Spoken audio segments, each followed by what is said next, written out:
10वी तर झालेले आहे, 11वीची ॲडमिशन प्रोसेससुद्धा सुरू झालेली आहे आणि तुम्ही सायन्स घ्यायचं हे पण ठरवलं आहे. पण आपल्यासमोर सगळ्यात मोठा प्रश्न उभा राहतो आहे, PCM निवडायचा का PCB निवडायचं आहे? फ्युचर बेटर कशात असेल? PCMमध्ये करिअर ऑप्शन जास्त आहे का PCBमध्ये करिअर ऑप्शन जास्त आहे?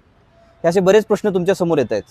तर अगोदर आपण हे बघूयात PCM कोणी घ्यायचं आहे आणि PCB कोणी घ्यायचं आहे. जर तुम्हाला मॅथ्स आवडत असेल, टेक्नॉलॉजी, कोडिंग, मशीन्स यामध्ये इंटरेस्ट असेल तर PCM तुमच्यासाठी परफेक्ट आहे. PCM तुम्हाला फक्त इंजिनिअरिंग नाही तर फ्युचरच्या टेक्नॉलॉजी वर्ल्डमध्ये घेऊन जातं. आणि जर तुम्हाला बायोलॉजी आवडत असेल, ह्युमन बॉडी, मेडिकल फील्ड आणि लोकांची सेवा करायची असेल तर PCB तुमच्यासाठी परफेक्ट आहे. PCB म्हणजे फक्त MBBS नाही आहे, तर लाखो लोकांचं आयुष्य बदलण्याची ताकद आहे. म्हणजे थोडक्यात सांगायचं झालं, PCM म्हणजे टेक्नॉलॉजी वर्ल्ड आणि PCB म्हणजे मेडिकल वर्ल्ड.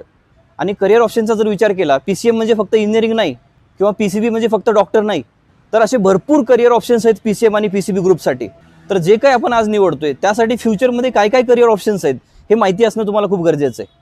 जर तुम्हाला PCM ग्रुप असो किंवा PCB ग्रुप असो याच्या करिअर ऑप्शनबद्दल जाणून घ्यायचं असेल तर या पेजला फॉलो करून कमेंटमध्ये करिअर अशी कमेंट करा. म्हणजेच मी तुम्हाला करिअर ऑप्शनची PDF तुमच्या DMमध्ये सेंड करेल. आणि हो, हा व्हिडिओ तुमच्या जास्तीत जास्त मित्रांना शेअर करा, त्यांना पण मदत होईल.